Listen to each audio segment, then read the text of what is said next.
to stay. Hello and welcome back to Beyond Boards, a podcast dedicated to the actions and interests of skaters beyond skateboarding. My guest today is one of the most creative minds in skateboarding videography. Colin Read grew up and started skating in Florida. At the age of 19, after breaking his pelvis, he became the designated filmer among his crew of friends and started making videos. He moved to New York City at the age of 21 and within a few years released several independent skate films including Mandible Claw in 2010, Tengu God of Mischief in 2013, and the cult classic Spirit Quest in 2016. The buzz generated around Spirit Quest attracted attention outside of skating, leading Colin to new projects such as music videos for Radiohead, Weezer, or Battles, as well as commercial work for brands such as Converse, Nike, Champion, Google, Burberry, or Apple, to name a few. So here's my conversation with Colin. I hope you'll enjoy it.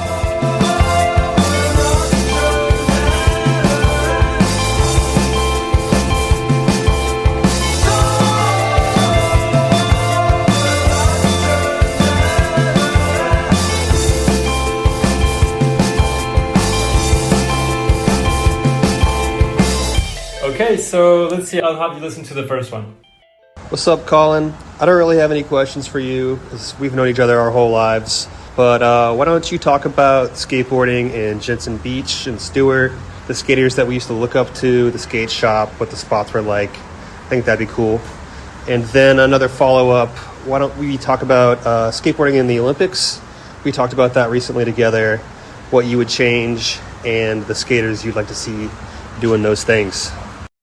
Okay, cool. I mean, I know exactly who that is. So, yes, it's someone who did grow up with me in Jensen Beach. So, I grew up, well, I wasn't born there, but I did all my actual growing up in Florida, in the southeast coast. Right. Actually kind of jumping between the southeast coast and then central Florida, like Polk County, which I never lived there, but we just go there a ton because that's where my family's from. Okay. And so I grew up in a town called Stewart, which is adjacent to Jensen Beach.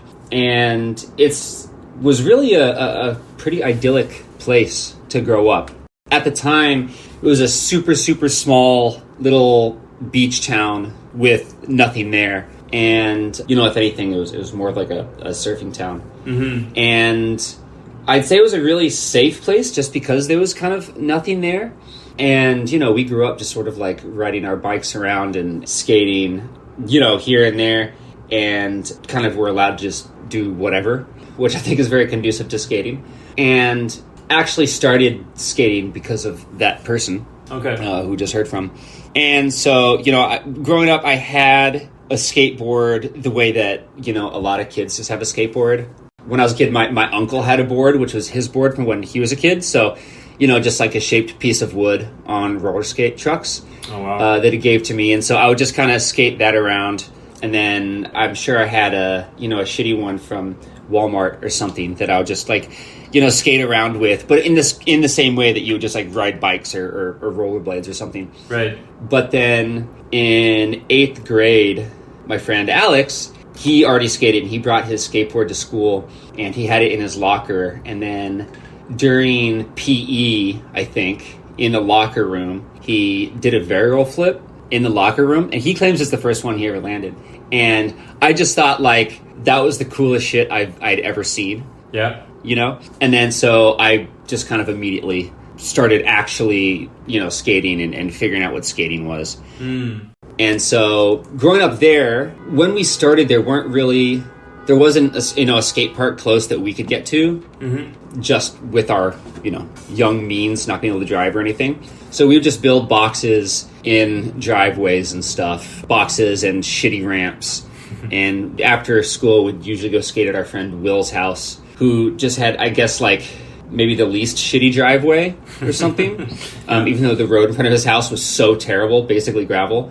And, you know, over-engineering our skate things because we didn't actually know how to build anything well. So I remember we built a box that was like so impenetrable, just made of so much wood that Will's mom at one time backed up her car and didn't notice it was there and hit the box. And the box was completely unscathed, but it broke the axle of her car. Oh, no way. Wow. Yeah. So I actually think that kind of dampened our ability to skate in his driveway after that. So we had to just move our shit into the horrible road. And but anyway, yeah. And then so that's kind of how we learned skating, just like that. And then skating around town, just like really awful, spots here and there that, we'd wax up with soap and stuff because we didn't know like really what to do. But eventually they built a really close skate park in Rio, which is right between Stewart and Jensen Beach.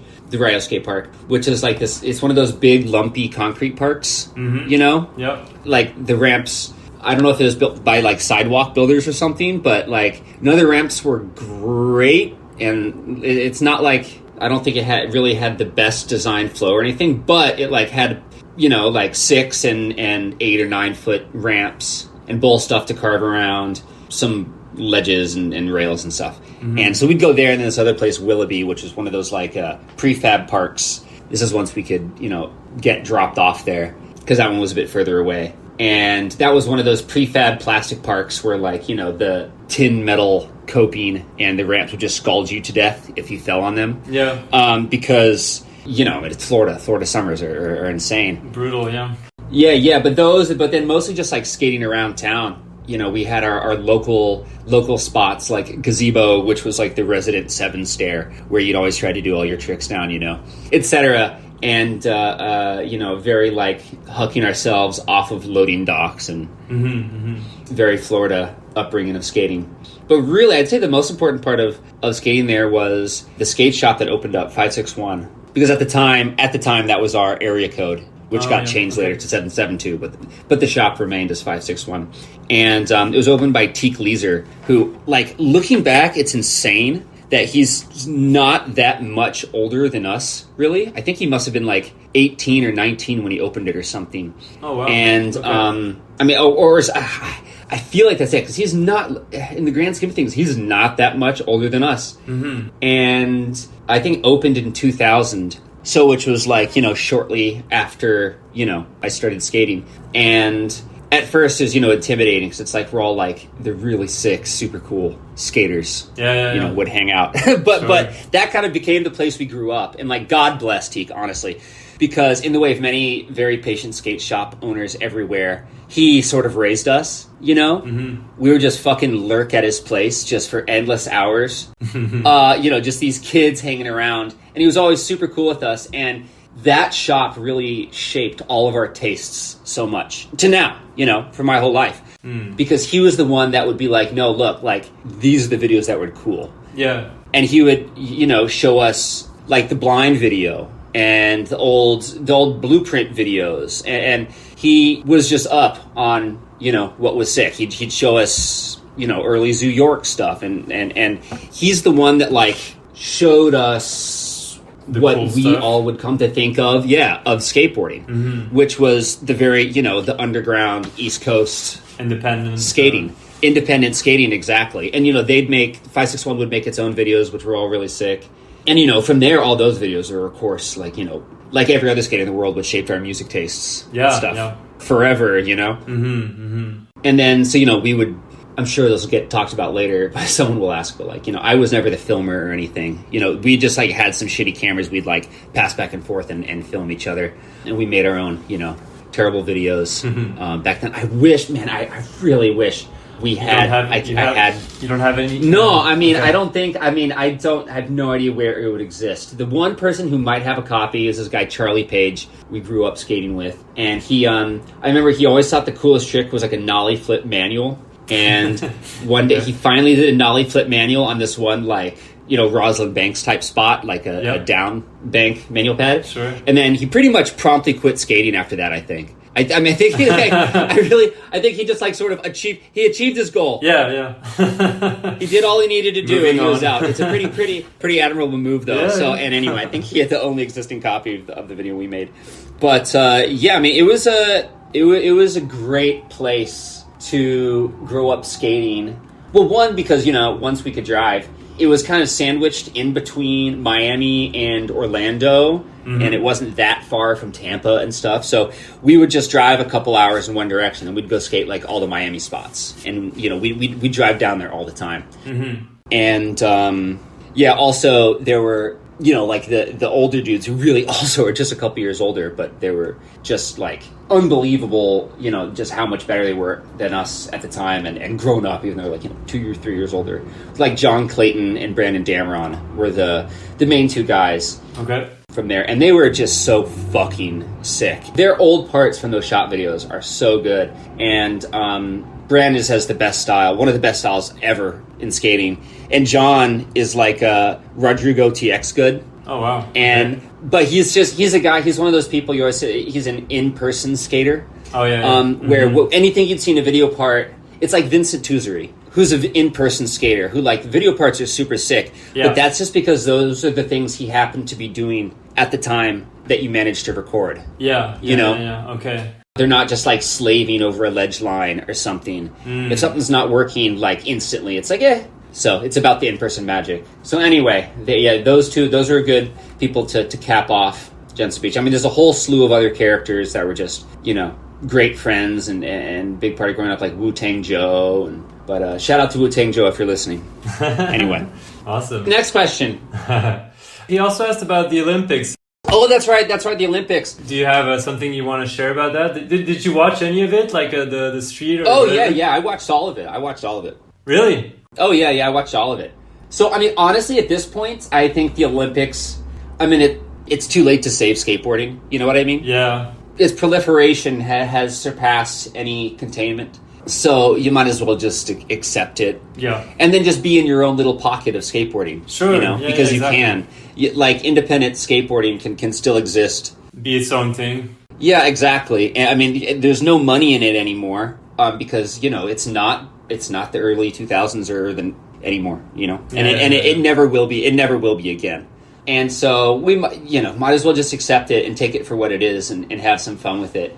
But I had a lot of fun watching the Olympics because it's just so ridiculous.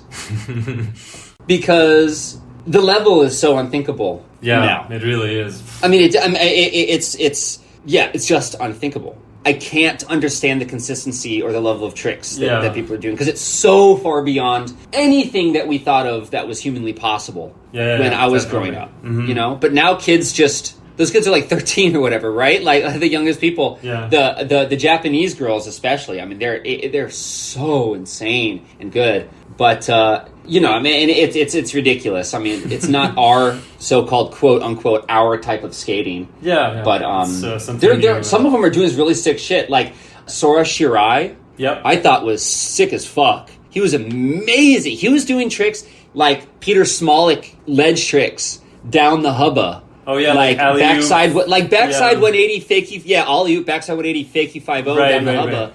Just in a line and insane and doing stuff like front 360 board slide instead of lip slide, from the hard side of the rail. Yes. Just super sick style. I mean, it's always comical how much. I mean, it's funny because right now, like all of the best contest kids are coming from Japan, right? Yeah. But at the same time, Japan is also like the bastion of underground skateboarding right now, with all just the sickest dudes and women. Yep. Because they just have such incredible style and such forward-thinking trick selection and stuff, while at the same time somehow keeping it super OG and like 90s East Coast, especially the fashion. So yeah, I mean, I had a lot of fun. It was the funniest memory was the last Olympics. So the first time that skating was in it, we all went to Palace Bar, which is a Greenpoint bar down the street, to watch it. And it was just hilarious because it was like the royalty of like New York and East Coast independent, like underground skaters that were there, like just there hanging out watching were just like so many, New York pro skaters. And it was comical because just the level of like that version of a pro skater versus what was on screen, who are also pro skaters. Yeah. And everyone was loving it. Everybody was so involved, especially because Alexis was in it, and we're all friends with Alexis, and and it was awesome how heated everybody was getting watching the Olympics. Despite them being like what you think of as the most core dudes, it was really fun. Okay, let's do this next one from Matt Town. He said, I would ask him what role academia and experimental film played in the making of his skate videos. he might mention it, but Connor and I all attended the same film and media studies program at the university. Yeah, Matt Town, also a Florida guy. So unlike those two, I actually didn't attend that program. I studied English, creative writing, right? Yeah, creative writing, but I just took a couple classes from that film program. So I didn't actually take the whole program, but I did take a couple of the same classes. But yeah, but what he just said, that's Matt Town and Connor Kammerer, as seen, in Spirit Quest parts, right, but yes. Those guys, who I both knew from Gainesville, Florida. And, I mean, some things are direct lifts. So there's some footage in Chris Jones's part of some horses that are taken from this kind of canonical but also very rarely seen experimental short film called Dream of the Wild Horses, which I saw during that program and just completely entranced me because of its simplicity, but also just sort of how surreal what was on the screen. Okay. But, I mean, I'm not sure how much it influenced me because, I mean, certainly direct animation stuff did, a la Stan Brakhage or Norman McLaren and Len Lai. But, I mean, certainly that helped expose me to more experimental cinema, and I'm sure sort of open up my mind to what was possible. Just in terms of, a video, I guess when it came to skate videos, that a skate video doesn't have to be what you think a skate video is, just like a film doesn't have to be what you think of as a film with a capital F. Yeah, sure. But since I didn't attend the actual program, I didn't take any of the actual classes. Yeah, well, any of the form-related classes, so I didn't take anything in college having to do with learning editing or cinematography or anything else. And so all of those were just self-taught, just like stealing programs and to just messing around because YouTube didn't exist. Yeah. Then, so it's not like there were the learn on YouTube tutorials. So I just kind of messed around and figured out what I needed to figure out whenever I wanted to try something.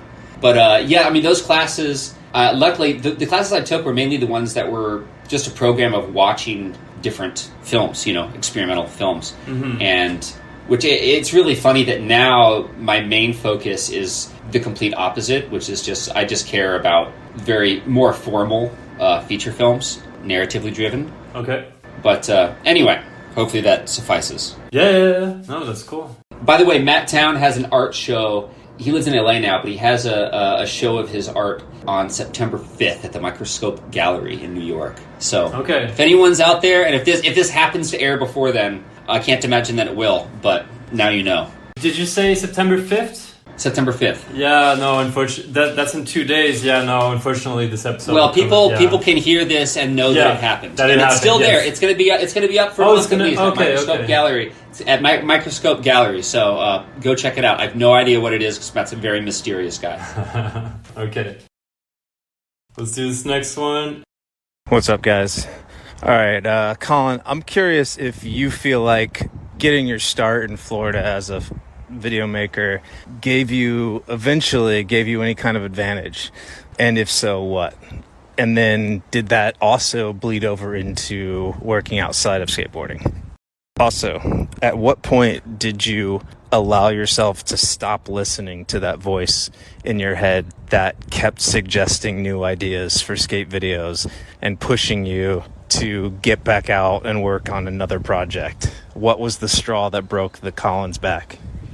Well, moving backward, the straw that broke Colin's back was Colin's back breaking. Yeah. So, didn't actually break, but my back was just shot. Seriously injured. And so that was enough. And also, I explored what I wanted to explore in Spirit Quest. And I mean, look, I have a notebook full of ideas, but I just have other outlets now through which I can try to be creative. Sure. Yeah. And I am able to step into skateboarding now and then when I'm able to do like commercial work involving skating, which I try to do whenever I can.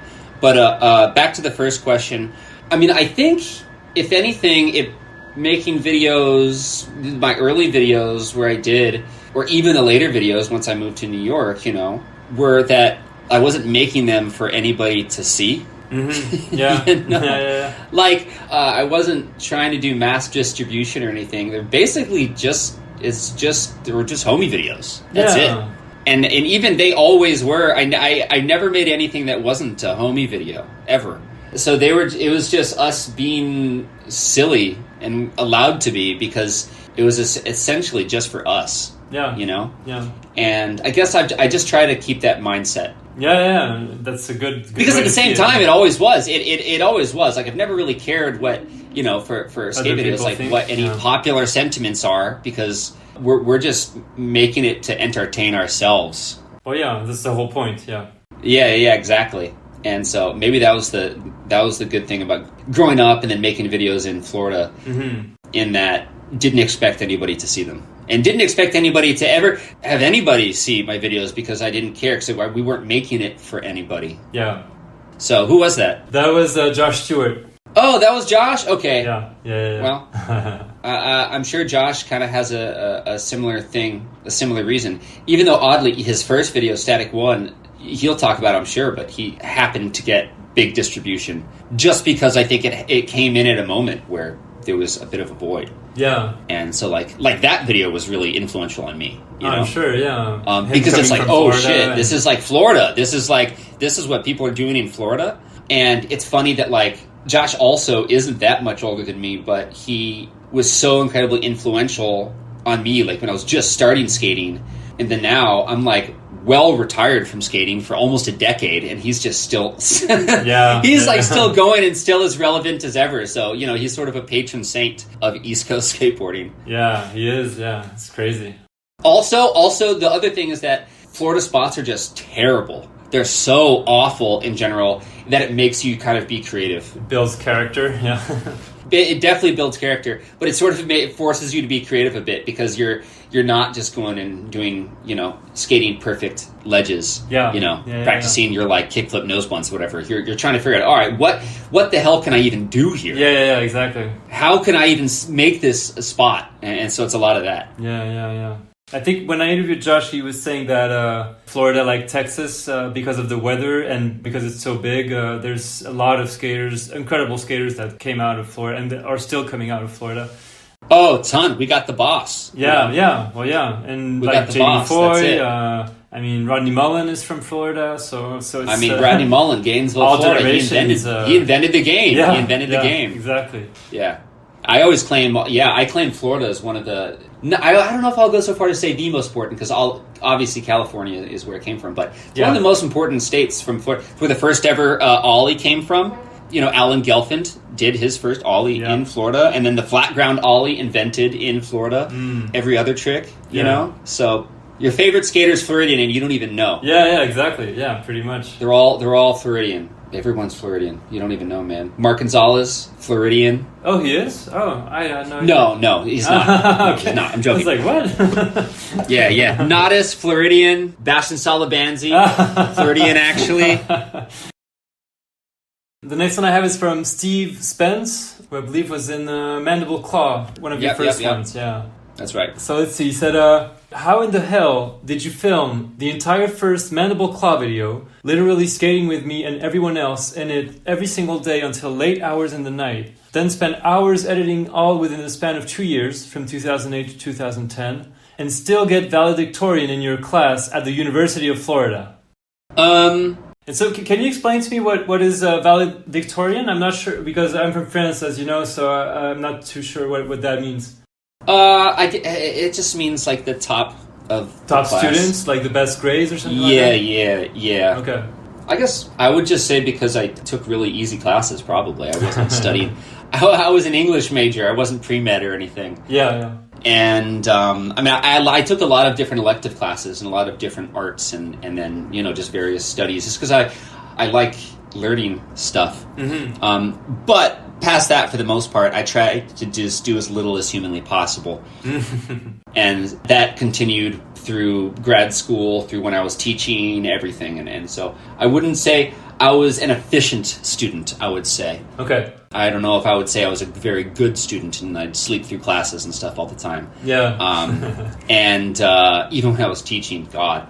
But I guess at the time I had the ability to sort of be a sponge. Mm-hmm. And I think that's probably, I don't think I have that anymore. I feel just really, really dumb these days. But welcome to anyway, the club. especially because right now I'm full COVID fog right now because I had that's COVID right. for the third. Yeah, I had COVID for the third time. I just got over it like a week and a half ago. So I just feel dumb as rocks right now. Yeah. That's why I didn't even think to ask you about it. But you feeling better now? Getting out of it? Yeah, slowly? everything. Yeah. I mean, I feel healthy, but I just have no energy at all. Okay. And I just feel super dumb. Yeah, that's it. All right, let's see. Another Steve Cockrell, again from Mandible Claw, said, ask him what was his favorite memory of skating with Dudley. Oh, man. Dudley was my dog who was a blind chocolate lab. Okay. And he was just such a good boy. He was just the sweetest boy. And he would just come out on the sessions and just kind of hang out. And did he enjoy the skating? Because I know some dogs can get freaked out by skating. So. No. That was the thing. He was unlike any other Labrador who are usually super spastic and hyper. And he was so chill, just the most chill dog you'll ever meet. And Jimmy Lannon ollied over him one time when he was walking when Dudley was walking around. I think that's in the Mandible Claw video. Yeah, so that was, I guess, in terms of skating with Dudley. And you said he was blind? Things. Yeah. Oh, okay, wow. I guess that explains why he wasn't phased when Jimmy ollied over. Yeah, exactly. But the thing was, he was so chill even before he was blind. Yeah, regardless of the blindness. The most relaxed dog, just down to hang and wasn't scared or frightened by anything. My dog now is the opposite. She's a huge scaredy cat. Oh, yeah? Oh, yeah, she's a coward. All right, we just mentioned him. Jimmy Lannon asked the next one. He said, what brought about the idea for Spirit Quest, and what made you pick up VX1000 to film the video? When would you say the original concept or premises for the idea when did that start getting into your brain? The VX1000, I guess, is just because, obviously it's just the VX1000. It is for my generation, what skateboarding looked like. Yes. What proper skateboard, what a real skateboard video should look like, Mm-hmm. It's the VX1000. So, not really, didn't have an option for that one because it's so, it just... At the time, it seemed like the only way to look at New York skateboarding. Yeah. So I had the idea while I was still working on Tengu in the tail end of the filming for that. Mm-hmm. And I think I'm trying to pinpoint So the reason I wanted to make the video is because at the end of making Tengu, I met Hiroki Muraoka. Oh, yeah. Who has the last part in Spirit Quest, yeah. Yeah. And I met him, and he became one of my best friends. But also, I was like, this guy is one of the coolest... His skating is, one of the coolest skaters alive right now. His skateboarding is so interesting. And, at the time, he wasn't known in the U.S., really. Mm-hmm. Outside of Japan. He had some amazing parts in Japan, like a night prowler.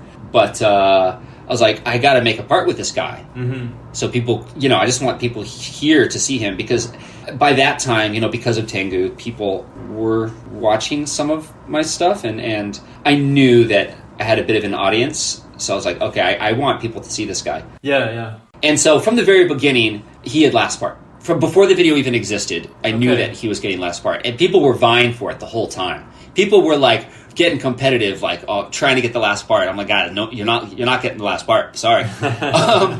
Taylor really wanted it, but I was like, sorry. Oh, dude. yeah. His part it's not happening. In any other video, you'd have it, man, but not this one. And I think it really came maybe from Matt Town, who we already heard from, of just skating like a bat. Or just moving like one. He has these almost oddly segmented arms, and he's just so bat-like, I guess, in his skating. And he has these backwards opposable thumbs, like the ones on bat wings or something. But it was just always talking and joking about various animals and stuff. And I'm a huge nature person. I'm a massive nature person and always have. I've always been just a real freak about animals. Okay. So in a different world, I'd be working with them. And maybe possibly this world, even yet to come. But that's my AI job, where, when AI makes all of our jobs obsolete, makes my job obsolete, I think I'd like to go back to school if I have to, but to work with animals, be like a veterinarian or a zoologist or something, to work at a zoo. In fact, I went to the zoo yesterday and I asked the people that were working there, like, how you get to be the person that interacts with the animals. And they said you don't need special schooling, but you just need to work with animals for a long time. So you have to like do the shitty work for like at least 5 years to be able to actually pay your dues even and start. Yeah, to pay your dues before you can start to get doing the fun stuff and feeding the baby animals. So maybe one day, maybe you'll find me at a zoo near you. One day soon. But yeah, it was just about what different skaters look like animals. It was just something that we kind of started comparing. Magenta Skateboards had a series of like animals on boards, which Jimmy rode for. In fact, I have one on my wall right now of Jimmy's first pro board, like him on an elephant. Okay. But at the time, I was skating with Carlos Young a lot. Oh yeah. And the joke is that he skated like a baby elephant, kind of crashing around, but in a really amazing way. And then so he obviously became a baby elephant in the video. Yeah, that's right. And also, I was filming with him at the tail end of Tengu, and I knew, I'm like, well, he is not going to make it in that video, but he's got to have a part in the next one. And so I wanted it to be a quick project. All right, cool. I'm going to do this in a year, because my back was already just destroyed by that. It gave out, during the end of Tengu. Oh, and so I already knew, I was like, I'm just going to make this one quick video because I have this cool idea and get it out of my head. And then it became this monstrosity. Yeah, that took at least took several 3 years, 4 years. Or? Yeah. It took 3 years and my entire mind. But what a masterpiece, though. I mean, I watched it again 2 days ago, and I'd seen it a bunch of times already. But every time I watch it, I discover new shit or I remember stuff. It's like just one of my favorites of all time, and I'm sure a lot of skaters would say the same. Like it's an iconic one for sure. Well, I'm glad. Thanks for watching. Yeah, no, of course. How did you decide on which skater would be paired with which animal? Like, for example, Jimmy, I think at some point, like, extends his hand and it becomes an ostrich head, right? Yeah. So some of those are self-evident from the way they skate. The way they skate is just the way that animal moves. Yes, Zach Lyons. And I determined those just by obsessively watching hundreds of hours of nature documentaries during the making of the video. But a lot of the other ones, they're just really inside jokes. Okay, I see. They're real inside jokes. So Jimmy was an ostrich because back in the day, it was before that time period, but when he'd get really drunk at parties, and there was always a point inevitably where he'd just start like trying to bury his head in the ground. Like literally. Like literally, at one party, he'd just like jump up in the air and try to like land on his head, trying to like bury his head in the ground. He was getting like giant knob on his head. But so that's why he was an ostrich. Okay. So a lot of them are just inside jokes that only the people in the video would know about, why they're that animal. Exactly. So, but that's why Jimmy was an ostrich. Did you surprise some of the guys? Did they not know before the video came out that they were going to be this animal? I mean, some people knew what animal they knew were because it was like self-evident. We talked about it, but other people had no idea. Okay. And I know I bummed some people out, but they took it in good stride. Like Brian Birding, he was a dung beetle, and I fully tricked him. I just tricked him because when he was doing frontside flips over those barrels, the one where he did like 1, 2, then 3 barrels, I just kind of tricked him into, rolling the barrels along the ground. He was like, carrying them. I'm just roll it. It's easier, And then I'm just like, because I knew, I wanted somebody to be the dung beetle. Just because it was really funny and I had really funny footage. I knew that I wanted this clip of someone like rolling a barrel to then doing a trick over it. And because I'd already had the nature footage of it. And I was like, oh, I really want this. But the thing is, you can't tell anybody to do that. Like, oh, hey, just roll this. I'm going to make you a dung beetle. Yeah. So I tricked him into doing it. But he took a good stride because right after the video came out, we had another screening we had a Halloween party screening. And so he came dressed as a dung beetle. So, okay. Thanks for taking a good stride, Brian. Yeah. He embraced it. And now he dresses almost all in black. So I think he's maybe embraced totally it as lifestyle, the beetle lifestyle. Okay, let's do this next one. I think it's again related to Spirit Quest. Can you ask him about what it was like going through the filming of Spirit Quest and how many of those things came to the idea to have skaters be like their kung fu animal, and he hit the nail on the head with it, what it was like? Pretty much the same question, kind of, but did you hear that okay? Yeah, that was Billy. Yes, Billy Rohan, yes. Yeah, well, I mean, the process of determining them, apart from the inside jokes, some of them were basis on personality, Some of them were like, they have the personality of this creature. And then the most thought went into, the people with the main parts, which were mostly either inside jokes or like personality based or something. But for the bulk of things, it really came from just watching a ton of nature documentaries.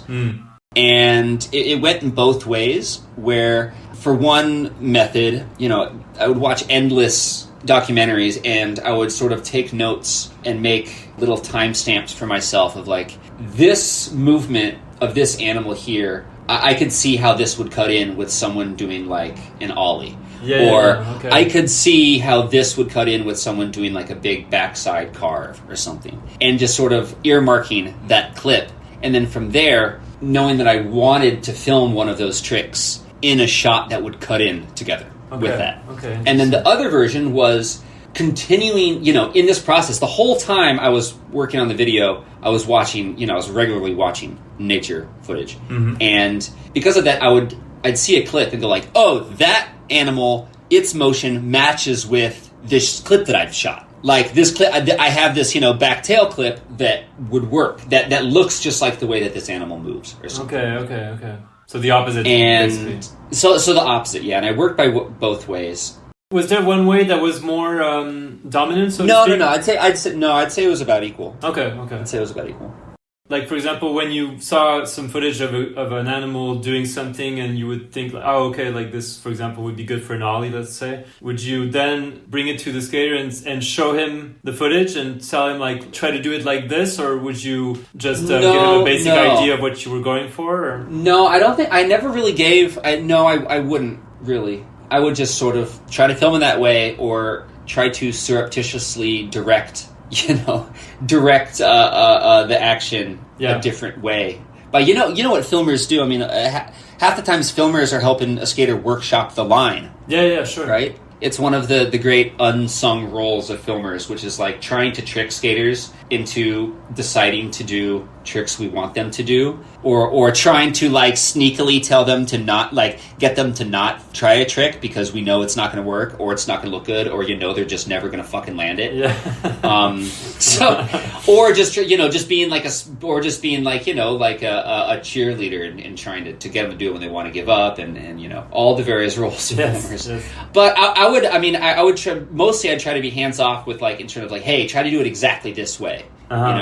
In a few instances for very key moments, and this was with people with the main who were really close in with the video, we would, we'd have a very specific idea and then we try to get it exactly that way. Right, yes. But the biggest thing that played into was the split screen, the chameleon vision. Yeah, at the beginning, yeah. That was a lot. That was just pure me directing the action and being like, okay, you need to do it.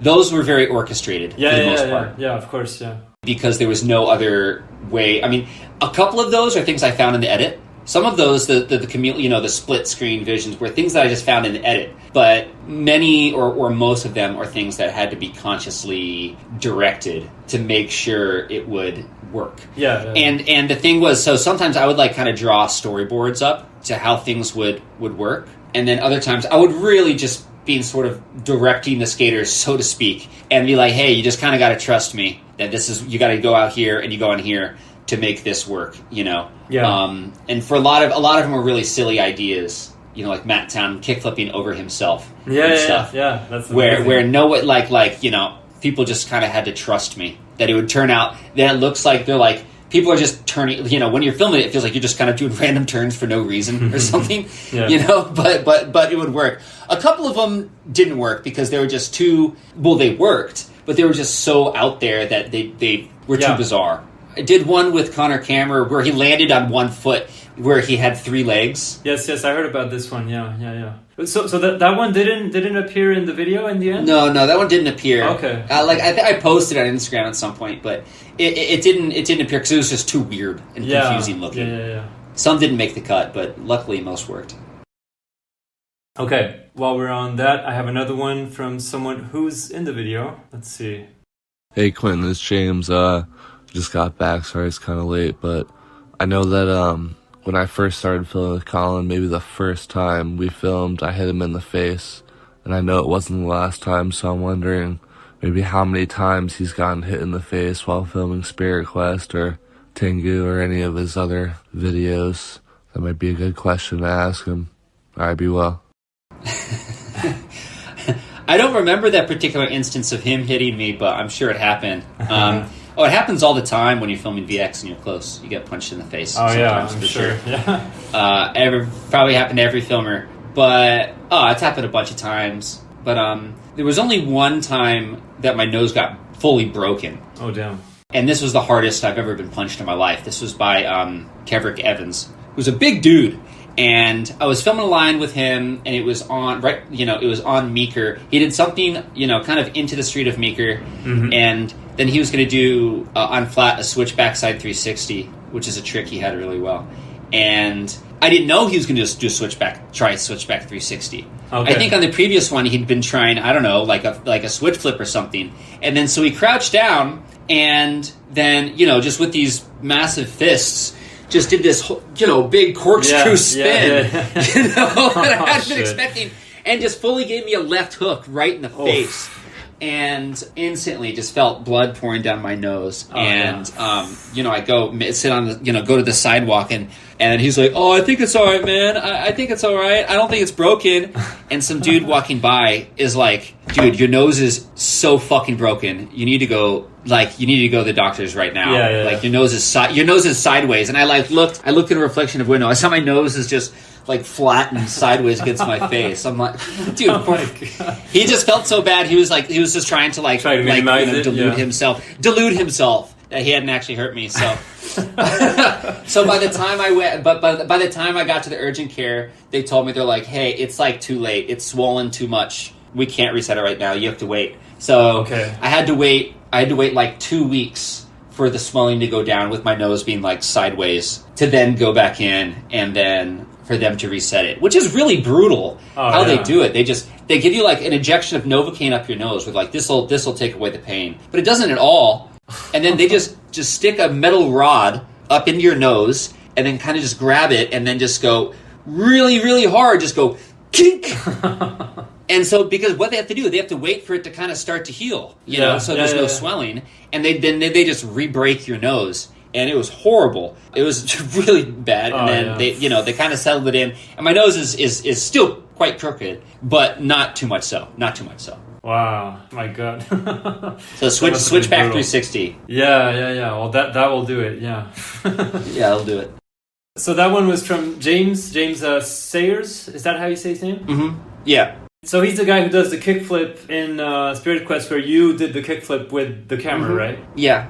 I just wanted to ask you about that, because like obviously some people have, were inspired by that move, and the most notable one being the Gustav Tonnesen in the Sour video. That was hilarious. Yeah. Oh, I love that. So the switch tray, yeah. which doesn't work at all, because the camera obviously goes backward. But I thought those guys are the best. That was so funny. Yeah. I saw recently they did another one with reverse skating. Oh yeah. They posted on Instagram of skating backward, which is another thing I did, and and the solos piece, right? Yeah, with Connor, and they did that too. But the one they posted, they did such funny ones. They did theirs like with humor in mind, and it was so great. I mean, those guys are the best. Their videos are awesome. Massive fan of that crew. Yeah. Well, they've definitely taken some inspiration from you for sure. Well, I'm honored. I'm honored if they have, because they're doing something really incredible. Yeah. And anyway, so for that one, I mean, I'd done that before, like during Tengu a long time ago. I'd done a kickflip spin,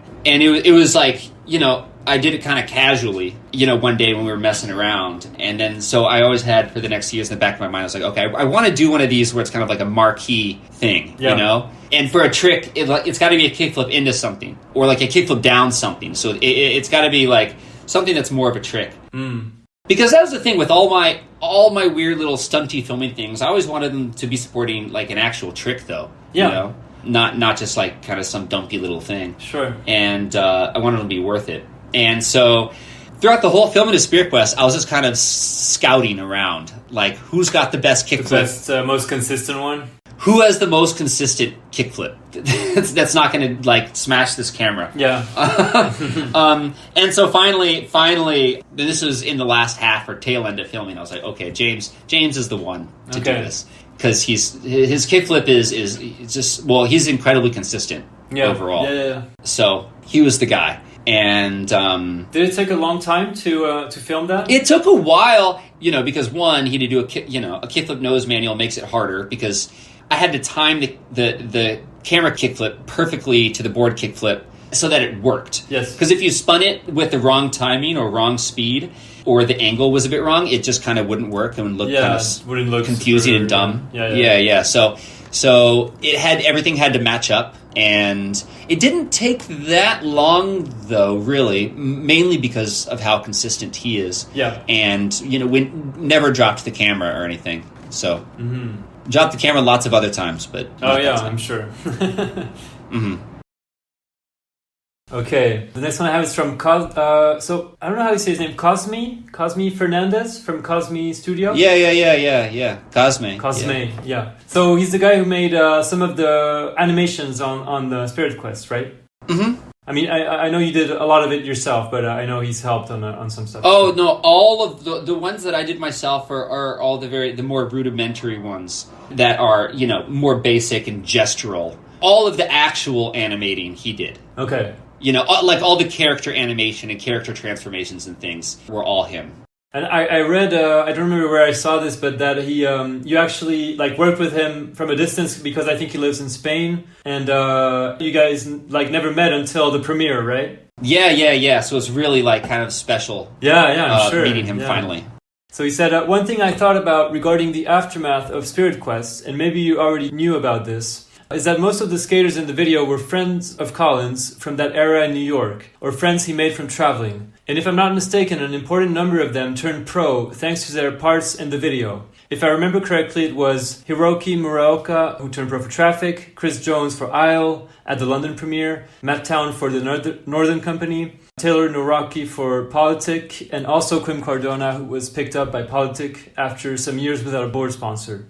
So that's basically it. Like, if you knew about that, and just if you had something to say about that, like the aftermath of the video and all these guys turning pro thanks to the video, basically. Well, what I wanted to do with Spirit Quest, beyond just get my own obsessive ideas out there, was just to be a showcase for my friends. Because, everybody there's a handful of people who are just people that I happen to skate with for a day or two, They're just be on the squad and would film with for a day or two. Like Daryl Angel had a trick. Oh yeah, that's right. Yeah. Mm-hmm. And like that was like the only day that I ever met him. He was just hanging out. And Brand De La Torre had a trick, a line in there, I think. But he's someone he was a friend of mine. Okay. Also a Florida guy. So I knew him from way back. But it was. For a couple of the guys, those were things that I was fully trying to coordinate and make happen with the companies. Like for Taylor and Matt, those were both things that I had been talking to, the owners of both companies, like trying to line it up so that they could go pro at the premiere to surprise them with it. Yeah. Because like they knew like these were going to be big parts, that these were going to be like defining parts. Like that part for Taylor is like a defining part. It's like he's good. He doesn't need to make any more parts because he made that one, and same with Matt. Mm-hmm. But so it was really amazing that it worked out. Some I will say were even more than that. So Quim getting on Politic was something I completely masterminded, actually. So this is behind the scenes. I haven't thought about this in a long time.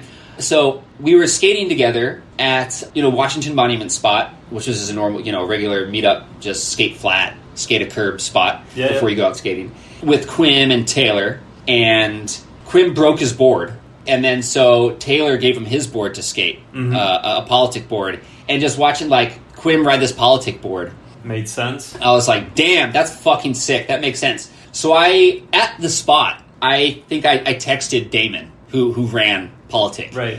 And I was like, hey, picture this. Quim Cardona on Politic. And then he was like, damn, that would be fucking sick. And I was like, dude, you got to do it. He's like, yeah, I got to do it.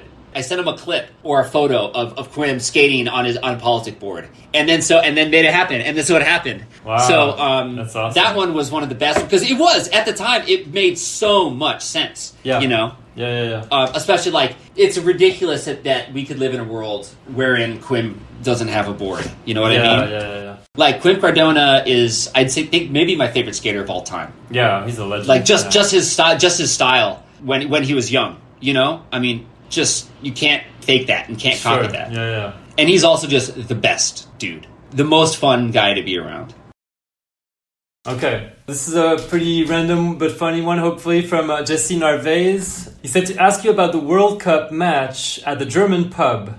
Oh, man, yeah. So that was when Jesse and a bunch of other friends were in New York staying with me, and it happened to be when, this must have been 2014. Okay. And they were staying with me in New York, and we went to a German pub for some fucking reason to watch a World Cup match because it was... I think it must have been Germany versus Colombia. And at the time, I was dating a Colombian woman. Okay. And we were there at the bar. And I'm not a soccer... I'm American, really. So it was never really a thing for me. Sure, yeah. So I guess it's not something that I, get in terms of... I mean, I think it's a grow good up sport. watching it, But I didn't grow up watching it, so the fervor over it isn't something that inherently I'm like. It's not like, oh yeah, you go to Philly during a baseball game or something, it's going to get ruckus. But it wasn't something I was really expecting. Yeah. So I was there, and I still don't know why it started. I still have no idea.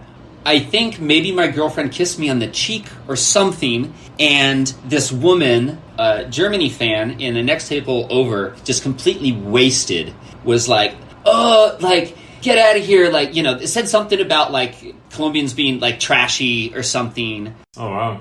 Okay. And I was like, hey, they're like, you should get out of here or something. I was like, hey, look, this is a public place. We're minding our own business here, so... Yeah. Please just leave us alone. And then I guess her dad, who was there, and just this guy in his 60s, 65-year-old at least, completely gray, older guy, just stands up from his table and he goes, no one talks to my daughter like that.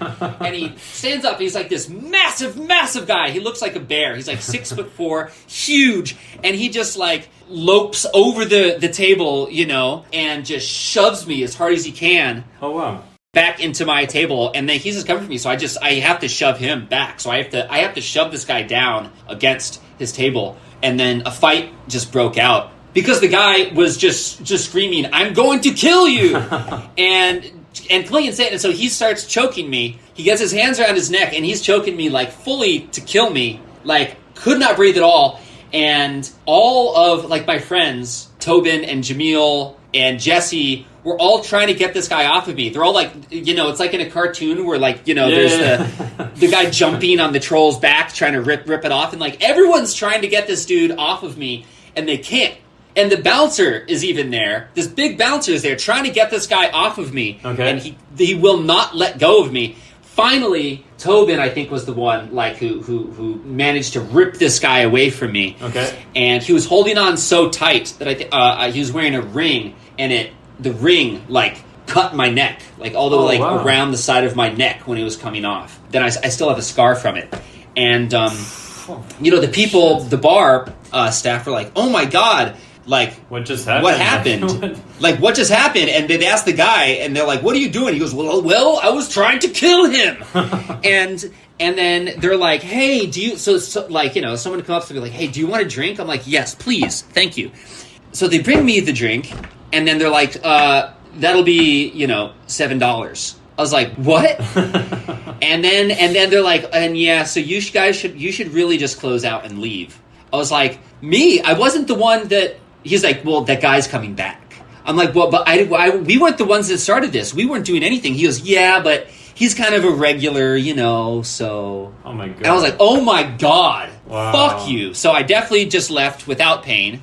And that's crazy. Wow. Yeah. What was that place called? It was in Alphabet City. Okay. I was going to ask you So about fuck that because place. I remember I lived in Brooklyn for a little bit, and there was this German bar in Williamsburg called Radiohead. I was wondering if it was there. It was Zoom Schneider, I think, is what it was. So fuck that place, is what I'll say. Wow. Yeah, don't go there for a Germany World Cup match. You know what? I'm doing it now and it says it's closed. It's shut down permanently. Good. Okay, good. Yeah, good riddance. Good riddance. All right, changing gears. This next one is from Evan Borja, who worked on some of the handmade animations on Tengu. That's right. So he said, do you remember telling Esteban Jefferson to stop filming skateboarding now before it's too late? Absolutely. I absolutely do. It's the same advice that I've given to many filmers. Yeah, I think you said the same thing to Josh when I interviewed him. I told Josh that too. Like, save yourself, I think you said. Yeah. I think he's out of his mind. His back is so destroyed, and he's putting himself through so much pain. Yeah. You know? There's other ways to live, man. No, for sure. Yeah. You don't have to not skate. And I know you've talked a lot about your back issues in other interviews and stuff, but how is it going now? Like, are you doing okay? Yeah, I am. Actually, like last month, my back actually blew out for the first time in like 2 years. But it's recovered since then. So it was just a temporary thing. But I had to get surgery finally in 2022. Okay. And so that was needed for nerve pain in my leg that I couldn't get under control any other way. So, and they told me, they're like, this surgery is going to, hopefully address this nerve issue. Because, it was messing with my motor control of, I was walking with a cane at the time. Oh, wow. And so it was pretty rough. Yeah. They're like, this is going to help the problem. This is not going to help your back pain. This is not designed to help your back pain. We're not addressing the thing that's causing your back pain. So don't expect it to. And it didn't. And so after, a lot of despair and frustration, where physical therapy was only seeming to make things worse, etc., kind of in desperation, I started trying different alternative methods of addressing pain because I didn't want to take painkillers anymore, and I just wanted a life back. Yeah. And so I found there was this new field of study that only in like 2020 was like the first research studies coming out on it, called for kind of a novel form of treatment called pain reprocessing therapy. Okay. And, it's kind of a loose gathering of different sort of existing practices, but essentially what it is it's meditation-based. Oh, okay. And it's kind of more of a mind over matter type thing, where essentially the gist is this, is that all pain comes from the brain. Mm-hmm. All pain comes from the brain. And when you say it like that, so it's like, well, of course it does, because everything comes from your brain, right? The only thing that pain is it's taking a signal from somewhere in your body that it gets from a nerve. It sends it up the pathway to the brain, and then your brain recognizes that as a dangerous an alert signal. System of some sort. And it gives the alert system of sending the warning back down to that spot, which is pain. And that's what pain is. Mm-hmm. Pain is a warning system. It's a fire alarm. What chronic pain is that the brain more permanently learns that this certain signal, which can be, a movement or a way something's bending or a sensation or something, is dangerous. And that's learned over a longer period of time. Mm-hmm. And so then it starts giving you that, generating that sensation, which is that warning signal, even when it may not be appropriate anymore to keep you safe. Mm-hmm. So let's take a back, for example. Perhaps at one time you had a chronic injury. I mean, you had an acute injury. I mean, you pulled something really bad, or you herniated a disc, and you're feeling acute pain because you've actually just done muscular or mechanical damage to your body. And your brain is telling you, don't move this, protect this right now, because it's going to hurt you. Yeah. It's bad for you. Because your brain's, it's very complicated, but it's also very smart. But it's also very stupid. Because what can happen is that even when the acute damage has healed, and perhaps, yes, your mechanical movement in that area is now no longer what it used to be, or that, the herniation is pressing upon a nerve that's generating pain. However, even that direct pressure that's impinging the nerve, that is pain for pain's sake, right? Yeah. All it is, that's direct manipulation of a nerve, which means it's not actually arising from any internal damage. Yeah. It's a warning. It's a fire alarm being pulled for no reason. It's just a signal. Yeah. And so the goal of pain reprocessing therapy is to try to help your brain unlearn its pain response. Okay. By which I mean severing the connection between the physical sensation and the fear response. Okay. Wow. Because the brain is, some of it is very still lizard brain. For example, that's what anxiety is, right? All anxiety is our fight or flight response being triggered by something inappropriate. Because, back in the day, our worries were running from saber-toothed tigers or being mauled to death by bears. And so we were given a healthy dose of fear, and our fight or flight response would be triggered and activated, and thus we would be given that surge of adrenaline, that hyper-awareness of what's going on, the thought patterns that make you very aware of what any possible dangers are, and to help you run away from the saber-toothed tiger. But now we're working an office job. The most dangerous thing that happens to us is getting strangled by a German asshole. Getting an angry email from your boss or something, or like letting someone down, or disappointing someone or something, or failing a work task or whatever. And so our brain is so deacclimated to actual danger that it is now it's acclimatized to triggering those responses at a much different level. So now that's what anxiety is. Anxiety is an onrush of adrenaline being released throughout your body, which is designed by your brain. It's trying to keep you safe, right? It's trying to give you your very best chances of mental hyper-awareness and physical literal energy to keep yourself safe, except it's doing it inappropriately because it's learned that these are dangerous things. And so it's really closely tied into that, what pain reprocessing therapy is, kind of anxiety therapy, which is trying to get your brain, because your brain is not a rational thing, get your brain to start to believe that these sensations are not dangerous to you in terms of doing you actual physical harm. And so what it does is starts to help you try to sever your physical feelings with your emotional reactions to those feelings. Okay. And in that, it's trying to cut off the fear cycle, the fear, pain, fear cycle. Because what chronic pain is, it's, fear of, further pain, which triggers more pain, which makes you afraid of more pain. And it's the fear, pain, fear cycle. While anxiety is more of the fear cycle, right? So you feel the anxiety, which makes you afraid that you're going to keep feeling anxiety, which thus triggers more anxiety. And so they're super related. It's all the same parts of your brain. And so what it is to getting yourself to a point where maybe you're still feeling those sensations, right? However, it doesn't matter as much to you, because you can try to recognize that is just one type of sensation your body is feeling, but it's not inherently, worse than something else. And because of that, your brain starts to learn, oh, you know what? I don't need to trigger that anymore. And so it starts triggering it less. Okay. And so for the past several years, that's been the main work that I've been doing. It's like meditation based, and it's really similar to a lot of different practices I'm sure lots of different people do, but this is a more kind of medically brought together therapy where it brings in elements from various mindfulness and different types of meditation and other types of exercises, and then unites them under one sort of field in which you can be a bit more programmatic with it, and rather than sort of just grasping around at these different techniques, kind of have a bit more of a guide, a more global approach. A more global approach, exactly, with more specific granular things that you can do to help.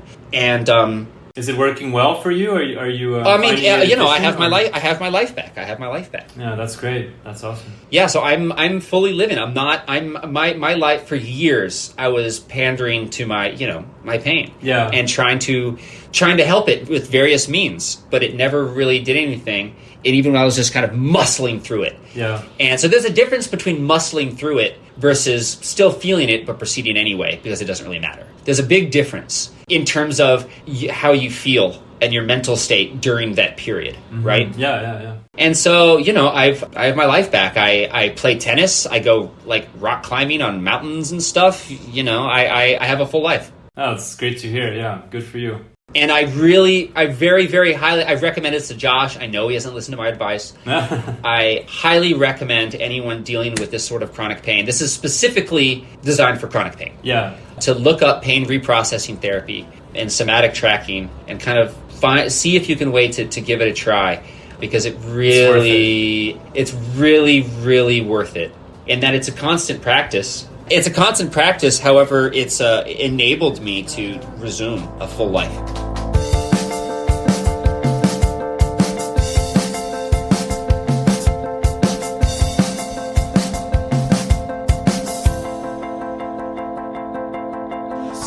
kind of on the same subject a little bit. This next question is from Ian Williams and John Stanier from Battles, the band Battles, you know? Oh, wow. Hey, guys. So I reached out to them. I know you did a music video for them. I don't remember the name of the song, but... Fort Greene. Yes, Fort Greene. Fort Greene Park. Yeah, that's right. Yeah. So they asked, kind of related to everything we said, they just asked how many times you stretch your back every day? I mean, a good amount. So when they knew me, I was doing a lot worse. The last time I saw them, I was doing a lot worse. I haven't seen them in a few years, but because I hadn't kind of discovered this thing yet. Yeah. So I was much more often just getting down on the ground and like doing yoga and cat cows and stuff, just down on the floor to keep myself going throughout the day and get through a shoot. You know, otherwise I could not get through a shoot. But now, I mean, I stretch every day, of course. Yeah. But more than that, I just try to exercise, you know, because I think actually more total body strength has been the thing that's helped me the most. Yeah. But yeah, I mean, at the time, I was just rolling around on the ground, you know, doing yoga stuff, trying to keep myself going for the rest of the shoot. Both really, really, really awesome guys. Yeah. John and Ian, they're super, super fucking cool guys. And Battles, of course, is incredible. Yeah. That, by the way, that's my favorite video I've ever made. Oh, really? Okay. The music video with them. Yeah, it's my favorite I've ever made. It's the only one I can watch and like enjoy it and be like, man, this is so fun. I usually hate I generally dislike and avoid watching anything in which I participated in the making of, but that I really enjoy still because it's just so ridiculous and such great memories and just such a fun vibe. Okay, let's do this next one. Hey, Quentin and Colin. Colin, quick question for you. Which was harder, needing to go to the hospital for heat exhaustion after a shoot or carrying Badger up the stairs when your back's all fucked up? Hope you're doing well. See you soon. That's a good question. Badger weighs over 50 pounds, so it's a bit of a struggle. I'll say definitely the first one, just because, in dog life, you just get so used to all sorts of nonsense. Yeah. And, because of that one experience, I drink a lot of electrolytes and water throughout the day. And I also found out that I have a hyponatremia, which is too low levels of sodium in my blood. So I take like sodium tablets, sodium supplements every day to keep me there. Because otherwise, you run out of electrolytes and that's it. You're toast. Okay. When did that happen, the heat exhaustion thing that he mentioned? It was 2017. Okay. 2017. Was that during the shoot of that the short film for Adobe that you made with him? No, that was while shooting. It was right at the end. It happened luckily at the end of this shoot, but while making a Radiohead music video. Oh, right. Yeah. And so, for the listeners, this was Dylan Kammerer? Yeah. Connor's brother. Yeah, exactly. Mm-hmm. And I made that video with Connor. So this is just a side tangent, but while we're on it. So Connor and I had kind of coincidentally, so Connor went to the same school that I did, but 3 years previously. And we coincidentally both made a little, skate clip where whenever someone did a trick, it turned from day into night. And Connor's, I saw, and was so much better than mine. Connor's was way better. Connor's was really incredible, actually. And anyway, so much later on, when he and I were filming together, we wanted to do a part like that, a full part, where Connor wanted to start at, I can't remember, he wanted a whole part downtown. He wanted to start somewhere downtown, make his way through blocks and blocks, eventually make it to the courthouse, and then end it with a trick at the courthouse bank. So an entire part going between day and night. Okay. And at the time, it didn't happen because Connor got hurt. And he was recovering for a while because what he wanted, and still, no one's ever done this still, but what he was doing and wanted to do at the end was, on the ledge to bank at the courthouse, he wanted to just do like a front tail on the ledge into the bank and then kickflip off the drop, which I've still never seen anyone do anything off the drop. Yeah. Okay. Except for, I've never seen anyone do anything except for a 180. So that still, I don't think has been done. Wow. Okay. But he got hurt and ended up not being able to do it. And then so later, once I'd start being asked to, pitch for music videos and stuff by commissioners and producers, I was given that brief and that song. And I thought that the day-night idea would really work with the themes of the song by playing into sort of the duality of your daytime self and your nighttime self. You know, like what the face you put on during the day versus like the fears of night. But I mean, not really being about night, but more about just like your mental state and anxiety and mental illness and you know, just things like that. And it worked with the sort of eerie tone of the song. And so I asked Connor to co-direct the thing with me.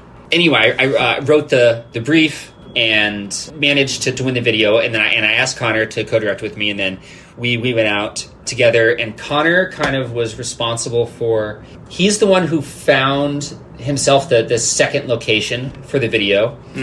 Anyway, it was a really fun process. And I brought on his brother to be the star of it, who kind of just fit the right vibe. And he's also a really, really good friend. Dylan, who I've kind of done. He's my resident actor friend that I asked to do everything he's with. Been in a bunch because he's just really, really fun to work with. And so it was at the end of that shoot. The second day, the first day was an all-night shoot. It was an overnight. And then the second one was a day shoot. And it was, at the time, the hottest day on record ever in New York City. Oh, wow. And I was just, you know... directing the video, I was so busy, you know, because it was such a specific video where I was having to ensure that the actors were hitting their marks exactly and the camera was hitting its mark exactly in order to make the transitions work. And I was so hyper-focused and running, you know, kind of running around here and there, talking between, you know, the departments and looking at the monitor, that I guess I just did not drink enough water. Or I did drink water, but I didn't have any Gatorade or anything like that, and I just burned through my electrolytes. And as I later found out, you know, I had the sodium problem. At the end, we finished the video, we went and had a rat beer, and as I had the rat beer, at that point, it's like too late. Once you get to a certain point, you know, without your fluids, it just becomes too late.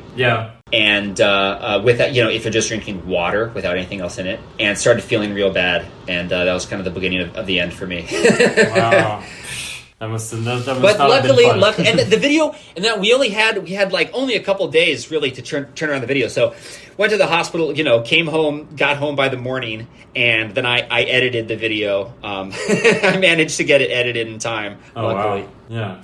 Okay. Well, it's because I planned it so carefully that I was able to. Each shot was only able to cut together exactly one way, you know? But I learned a lesson that day. Also, yeah, I just, like, basically want to add in with, you know, on the note of the Kammerers, that, like, really Connor has been such a big part of my, I'd say my career, honestly, because he was he was kind of my main collaborator within Tengu. I mean, Tengu he had a huge part in. And then Spirit Quest as well, because he was just always down to come out and try whatever wacky ideas. And he'd bring wacky ideas of his own. And, you know, anything that you see in Connor's parts, you know, most of them probably came from his brain. The shot where it comes from the transition into the night sequence where it comes down the side of the building, lowering from the air down to the ground, and then he does a kickflip when the camera hits the ground. That was all Connor's idea, which I even like tried to talk him out of. I was like, "There's no fucking way this is going to work." To be fair, he made like this complicated rig for it at first that there was no way it would have worked, but we ended up simplifying it and it worked. I mean, the whole, you know, he was down to just eat grass. He fully committed to everything. He made his own songs for all of his parts. Yeah, I heard about that. And he helped inspire so much of the stuff that I made, as well as being such an incredible skater to be able to do some of my other ideas, like the backward skating and solos. Which he, you know, brought half of those, I'm sure, were his idea too. So I just want to make everyone aware of how important, you know, within all of my videos, Connor's collaboration was. And he makes really incredible film and video art of his own. Oh, yeah? Okay. He's a really, really incredible photographer that he takes on slide photos. And he's a flight attendant now, so it lets him travel even more. Oh, wow. Okay. A lot of the trips we took were able to take because Connor worked for Delta. And, you know, he worked at JFK at the airport, and so he had, like, buddy passes, you know, for flights. Wow. Standby passes for flights that you could get for like half the price, half the cost of the flight or something, or less. So we would try to get on those. You'd miss the flight sometimes, but you know, you could get on. So we all went to Japan that way and stuff. So So if anyone has been like you know, responsible for any of the success or the fun stuff we made. Apart from me, it would definitely be Connor. He had the hugest hand in helping out with everything. Yeah, it looks like up into it, including that Radiohead video, which I still wish that we'd made the skate part instead of the music video with the day-night switching. It really would have been so good. And I don't know, maybe we'll still make it one day. Connor thinks he can. If Connor thinks he can kickflip off the courthouse drop, maybe we'll still make it one day. yeah. I'll look out for that clip. Yeah. You were mentioning earlier the solos piece video. That one was really fun. I hadn't watched it before. I don't know why I hadn't seen it before, but I saw, I'm trying to remember his name, but some guy, I think, drew some inspiration from that concept, Giorgi Armani from Germany. I don't know if you know about him. No, I don't know if I know about him. I think he used to write for Skate Mental. Isn't Giorgio Armani? Isn't it? The closing design? Yeah, it's Giorgio. Does he use the same name? He has the same name. I think it's a nickname. Obviously, it's Giorgi, but without the O at the end. That's his name. Okay. That's his name on Instagram. Whatever. Okay. Yeah, I don't know what his, but everybody calls him that. I don't even know what his real name is. But anyways, he's a really talented skater from Berlin in Germany, probably in his late 20s or something, and he does some funny clips. You should check out his Instagram. He does some pretty innovative and fun little tweaks on skating, and one of them was. It's very possible. Backwards. It's very possible. I even do follow him and just. Yeah. But there's so many good skaters. Don't recognize the name for sure. But anyways, I was just saying that because he did a clip where he was doing a front crook on a ledge, but he was doing it the opposite way, so he's probably doing a fakey nose grind, but then he reversed it. So when you look at the clip, you're like, oh, this looks odd, what's going on? And then how did he do it without the pop? I don't remember. I'll try to find it and send it to you. Yeah, send it to me. Yeah. But send it to me. When I watched solos, I was like, oh, okay, that's interesting. I wonder if Giorgi drew inspiration from you for that, Like I said, the Sour guys did one too recently. Yeah. That was great. Let's see. This next one I have is from Drew Tetz, who does animation and design. You pioneered the VX kickflip in Spirit Quest, an amazing feat of filming which has since inspired other equipment destroyers such as the iPhone, Hippie Jump, and Gustav Tonneson's VX 360 flip. Switch 360 flip. Yes, Switch That's 360 flip. Very true, yes. Assuming you had an unlimited supply of cameras to wreck in the process, what would be your ultimate synchronized VX ender? I mean, the thing is that I think kickflip is kind of as good as it gets, honestly. Because if you go anything more complicated, as you saw with this 360 flip, it becomes nonsense. Yeah, exactly. It becomes nonsense. I did another one in Spear Quest where Leo Gutman does a pivot fakie on a playground slide. And as he goes back down the slide, I filmed up to the lip as he did the pivot, and then he went back into fakie. I just let go of the camera and let it slide down the slide after. Yeah, I remember. And then I caught it at the bottom. And one time I missed it. I tripped and missed it, and the camera just smashed on the ground for sure. Shit, yeah. So, but I think kickflip tricks it needs to be simple enough that you can understand what's going on. Yeah. I think it is the main issue, because when it gets more complicated than that, I'm not sure what it does. And anything that doesn't flip, it doesn't, it just looks like a normal trick, And he asked another thing. He said, if you could have a signature model of any piece of directing, filmmaking gear, what would it be and what features would you give it?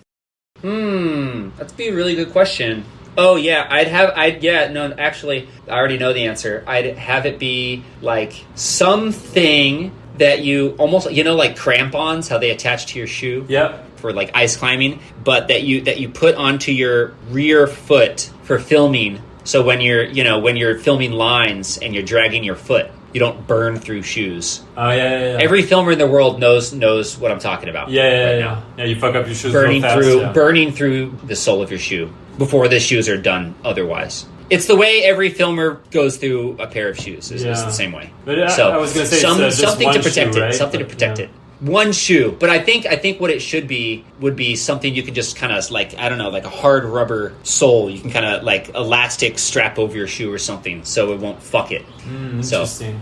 Okay. because you don't want an actual shoe that's that indestructible, because it would mean that it probably wouldn't skate very well. Yeah. So it needs to be removable. That's my. So I hope like S skateboarding, if you hear this or something, S seems to make up some funky, goofy shoes. So if they hear this, maybe they'll make it. Okay, and his last question is, Tengu, God of Mischief, and especially the subway section, is some of the coolest NYC skating ever collected. What was your sketchiest experience shooting in New York? In Tengu specifically? No, I think in general. I mean, the best thing about New York is you just wander around from place to place, from spot to spot with friends, kind of without like it's not like goal oriented as much. Spontaneous. Yeah, it's not goal oriented where you're like, oh yeah, I want to go get this trick. Of course, missions happen for sure, especially when you're filming, but mostly it's just sort of roaming around and having fun. And the best footage comes in those ways. Yeah. One time I was filming with Matt Town in the West Village, and Matt did like a nose manual, and right as it landed, Dave Chappelle was like, yo, that was a sick nose manual. No way. And he was like, thanks, Dave, and like gave him a high five. That was a funny one. This was a very long time ago. But yeah, I mean, those sorts of things happen. I don't know. We'd get into all sorts of mischief. The roof sections were so fun to film. That's probably one of my favorite memories. Okay, the next one I have is from Glen Fox, who I think made some of the titles and illustrations on Tengu as well. Yep. He said, what is your favorite English saying? Referring back to our first trip to England in 2013, I believe. Oh, man. Well, it's funny because Glenn doesn't even have normal English sayings. He's from Jersey, so he has like his own thing going on completely. Yeah. He has his own slang going on, which is so hilarious. I like taking the piss a lot. Taking the piss, I think, is a really good one. I think I use that one. Mm-hmm. So I think that's my favorite. Then I have one from Anthony Papalardo. He said, can you talk about the Skaters Vote PSA? I remember having a chat with you in McCarran Park and things moved quickly, with you getting so many production folks on board and eventually the video dropping with so many surprise guests. Thank you again, all caps, for making it happen. How do you look back on that moment and where the US is now? We're back in the same place. Basically, yeah. I thought it was a good question. Well, we're back recording in the this in exact September, same place. And when is the election? November, right? November. Yeah. So it's something on my mind as the well. Whole world is, I don't know if I feel more or less optimistic this time. Probably less optimistic. Really? Okay. Wow. I don't know. Who knows? Maybe more optimistic. I'd say more optimistic. But at the same time, I don't know. We're fucked. Period. Just regardless, long term. Yeah. We're fucked long term either way. Mm-hmm. But Anthony was kind of the main man behind Skaters Vote, the organization. And I was chatting to him one day, and yeah, it had been something that it was on my mind a lot. Because I was just, I know so many skaters, and so many of them were like, oh, no, I don't vote. Fuck that shit, It's not, like, who cares? Like, both sides are shit. And they're not wrong. Yeah. But there are consequences. Well, yeah, exactly. And that is a huge... That sentiment was massively shared by skaters. And I'm sure very much by skaters now, too. Mm-hmm. And everyone is fair. It's your own right to vote or not to vote. However, then you don't get to complain. Yeah, exactly, yeah. You don't vote, you don't get to bitch about what happens. Yeah. You say you care, anyone that cares at all about pretty much anything needs to fucking vote, because this shit matters. It does. No, we're not going to get exactly what we want, or even close to exactly what we want, but we can try to prevent a disaster. True atrocities happening and disaster. Mm-hmm. And we will always be picking the lesser of two evils, but I'd rather have the lesser evil than the way worse evil, Yeah. It's like, do I have to eat this? It's like, man, it's like this kind of lame, limp, white bread mayonnaise sandwich. I don't really want to eat it. It's not I don't like this type of thing anyway. I'd rather not eat it. Well, the other option is a literal pile of human shit.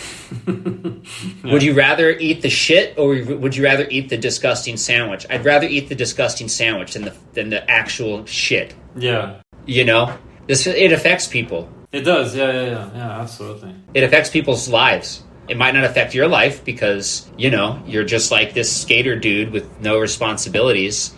maybe you're a straight white male and it doesn't really matter, but for other people, it really matters.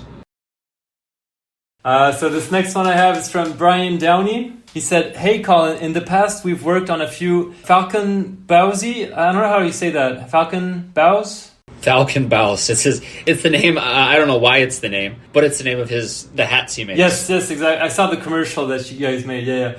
So I wasn't sure how to say the name of the brand, but he said, so in the past we've worked on a few Falcon Bows hat videos where things turn into hats. If you could turn your skate videos into hat form, what would they look like and why?" Oh, it's really, so that's easy. So Tengu would be like a red hat with like a big Tengu nose that comes off the front. It'd look like a Tengu mask. Like the Goofy hat from Disney World? Yeah. It'd be like the Goofy hat, but with the Tengu nose. Okay. And Spirit Quest, That's a tough one, yeah. It's a really tough one just because there's so many creatures involved. It'd have to be a It would bunch have of to be hats, like yeah. it would have to be like a hat that's kind of like a little wearable zoo for like little tiny like reptiles or rodents or something. Kind of like a little terrarium. It'd have to be like a terrarium, like a clear plastic terrarium for like a little lizard or something in the hat. So that's what it would have to be. So I'm sure Brian's probably already made that. He's probably already made a terrarium hat. He makes all sorts of insane things. So. That commercial was amazing too. Like I had never seen it before, and I watched it a couple of days ago. It was really fun. Yeah, really fun concept. Yeah, that was really funny. Just that was in Brian's house. Just like it was just like a couple of us, just like goofing around. Okay, let's do this one. Yo, Colin, what would you say was the single most ridiculous day of skating you've ever been a part of? And what I'm fishing for with that question is, what was a 24-hour period of skating and filming where tricks were going down? Maybe they weren't going down. You were covering tons of ground. Maybe you found yourself doing other activities that had nothing to do with skating. What started out as a morning skate sesh went far into the night, maybe even the next day. I know you've had a few of these, so good luck answering. There's been many of those, for sure. Some probably best not spoken about here. Yeah. For a different podcast. Yeah, some for a different podcast, for sure, over the years. But I don't know, what that answer is probably fishing for, and what I probably agree with, were some nights in Tokyo. Okay. Because in Tokyo, if you stay out, the trains end at midnight, around midnight, depending on where you're on the line. Yep. So, and then they don't open again till the morning, till at least 5 in the morning. So if you miss the last train, you're basically not getting home. Yeah. You can take a taxi, but the taxis are sort of in cahoots. So they just go way up in price. They just become exorbitant to take a taxi home. Okay. Because it's the only way people have to get home. They're desperate. Yeah. Yeah, and so we, being broke skaters, would just, we wanted to be out anyway. Mm-hmm. And so you'd start out skating, during the afternoon into the night, and then you'd miss last train, and then you're just out then, wandering the streets. And you want to night skate anyway in Tokyo because it's the only time you can skate. Because there's almost every building has its own security guard. Yeah. I heard about it. Doesn't matter how innocuous or insipid of like a store it is, there's a security guard because that's just something they do there. Yeah. They employ security guards where we wouldn't at maybe same type of establishment here in the U.S. Sure. And also there's no crime there. So the worst thing happening, and the only thing they have to do is stop skaters from skating. So you try to give yourself your best chance of skating, and many of those are overnight guards anyway, so it's still a cat and mouse game. But you sort of just roam the streets and get drinks from the convenience stores. You get beer or these oni karoshis, which are like these little juice boxes, but of sake. Oh, wow, okay. And so they're so good. I was slamming so many of those. I would just slam so many. They were so amazing. I wish they had Oni Koroshi. They're so good. Ogre Killer. And anyway, and then so you go around and you skate, drink, have fun, talk to random people on the street. Guys try to holler at girls and stuff. Maybe go to izakaya, and then often go to karaoke in the wee hours of the morning because they're open all night. And when you're that wasted, it's like sounds the like most fun thing to do.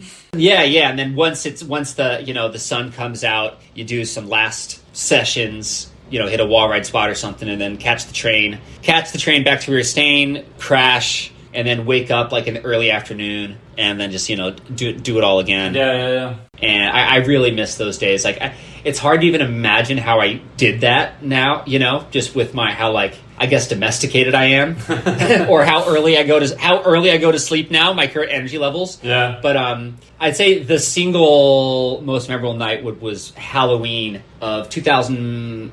It was probably 2014 or 15, one of those. And that was just one of those nights where huge Halloween in Tokyo at that time was just massive. It was insane. Okay. The streets just full of people. And so we're skating with just like a huge crew. I have a photo of it like somewhere around here that somebody took of all of us out. And it was just one of those magic nights, where people are everyone's having so much fun. You're just getting a ton of clips of a bunch of different guys. That was the night that Hiroki did that trick, like the ollie under the bar, over the bar, in his Spirit Quest. Oh yeah. Yeah, it's the night he invented that trick. Yeah, that one's so crazy. Where we were all skating this other like a ledge and a little bank around the corner, and then he was just messing around because it was just this weird spot that happened to be there. It's kind of a unique spot, right? Yeah. And two rails close together like that of a certain height. He's kind of messing around and didn't really understand. No one. He's just kind of goofing around because he could do like the Gonz ollie where you ollie and then hippie hop. Yeah. And so couldn't even quite understand what he was doing. But then slowly we started to realize what he was doing and what he was trying. Mm-hmm. So that just like everyone else has eventually stopped skating to watch and is just watching him try this thing that none of us could really wrap our heads around how he was doing it. And did that. And, and this is right in the midst of massive Halloween celebrations, like huge crowds everywhere of people. And, we're all wearing little stupid costume things that we bought from the corner store. And that was one of those magic nights. Oh, yeah. Where we just, rampaged around for all night long. I guarantee we ended it with karaoke.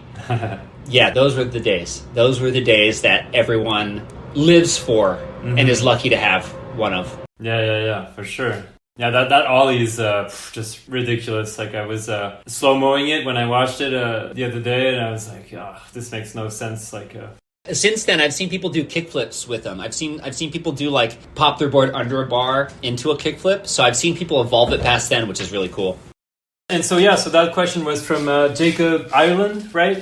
Yeah, he was there because he was there. He worked with you on the Falcon Bowsy. Yeah, he was just kind of there helping move stuff around, just generally helping out. He's I've known him for a very, very long time, and he was there that night. So that's the night I knew he was fishing for that. He was right. Yeah. Okay. That was the night for sure.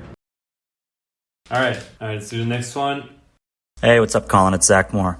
I was remembering the first time we filmed together back in 2012, and I punched you square in the nose while filming a line. See, there's another Sorry one. about that. But it got me wondering, what is the most serious injury you've sustained while filming skating?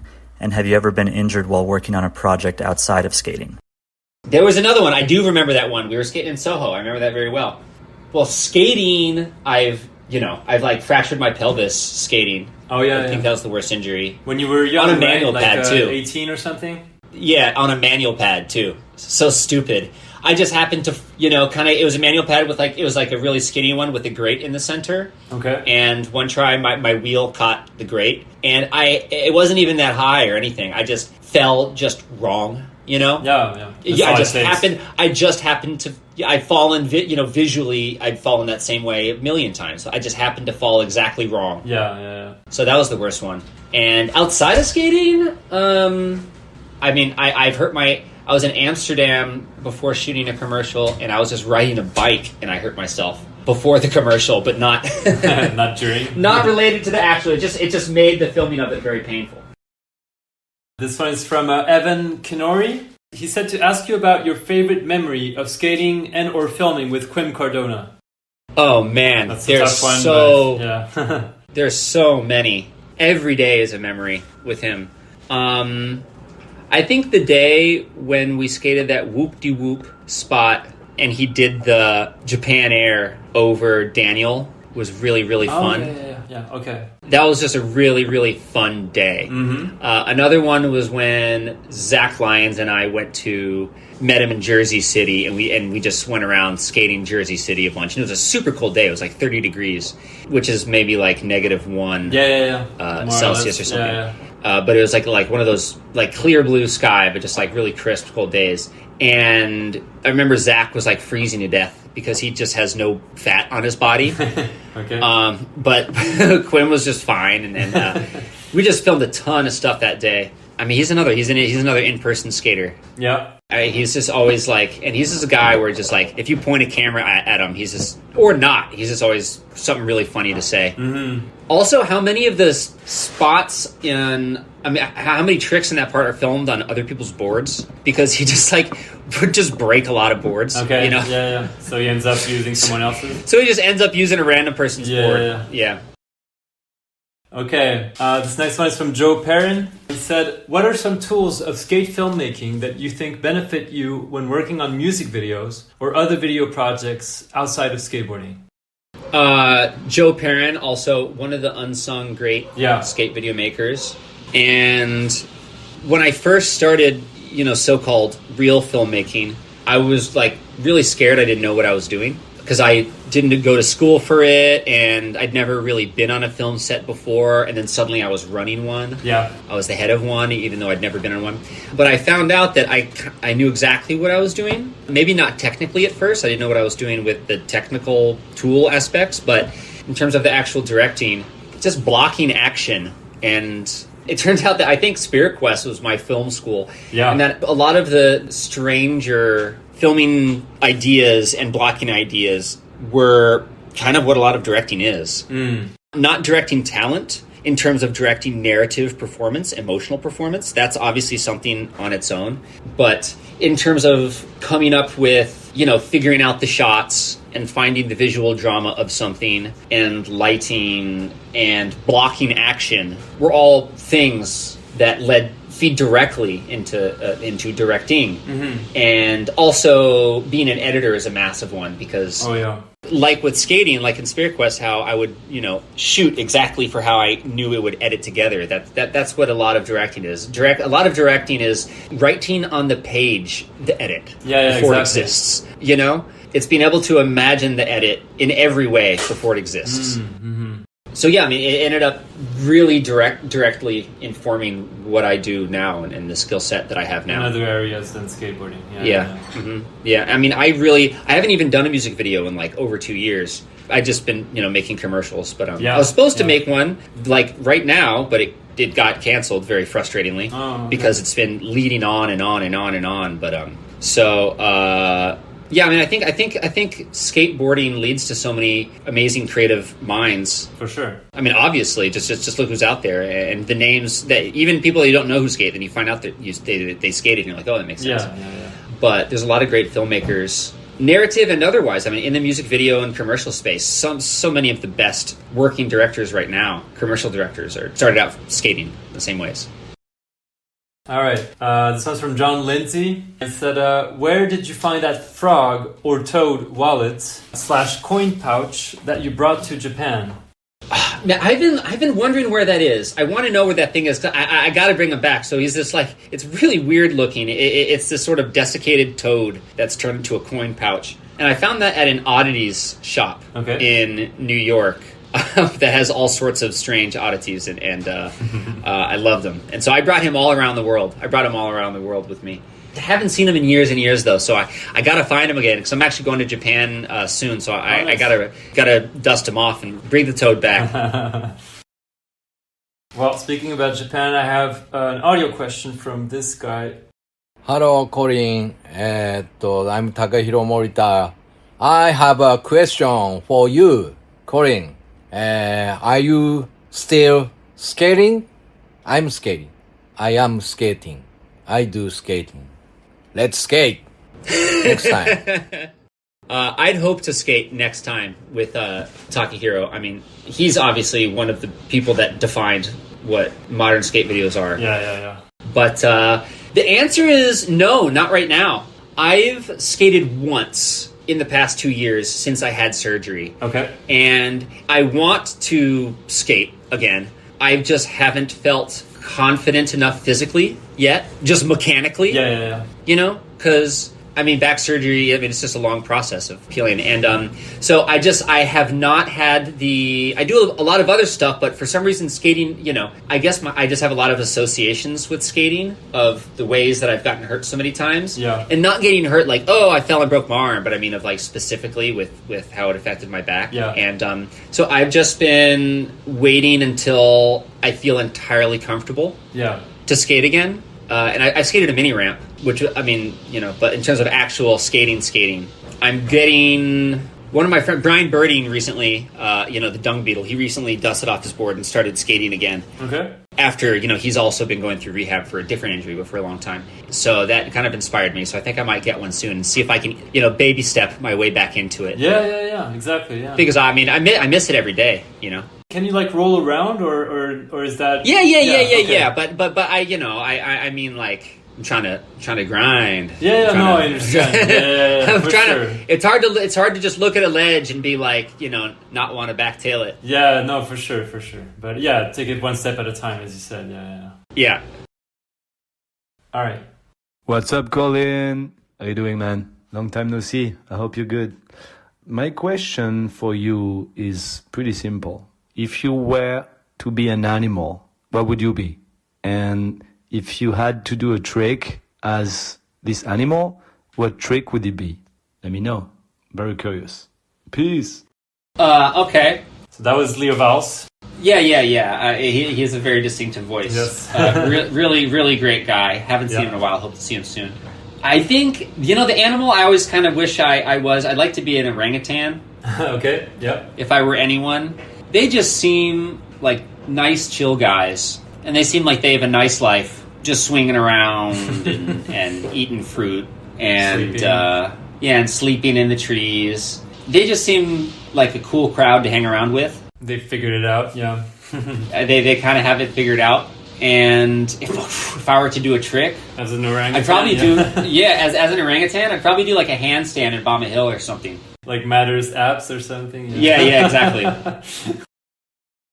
Okay, this one is from Hiroki Muraoka that we mentioned earlier. So he said, if you didn't get back problems, would you still be making skate videos? And do you still have ideas for skate videos?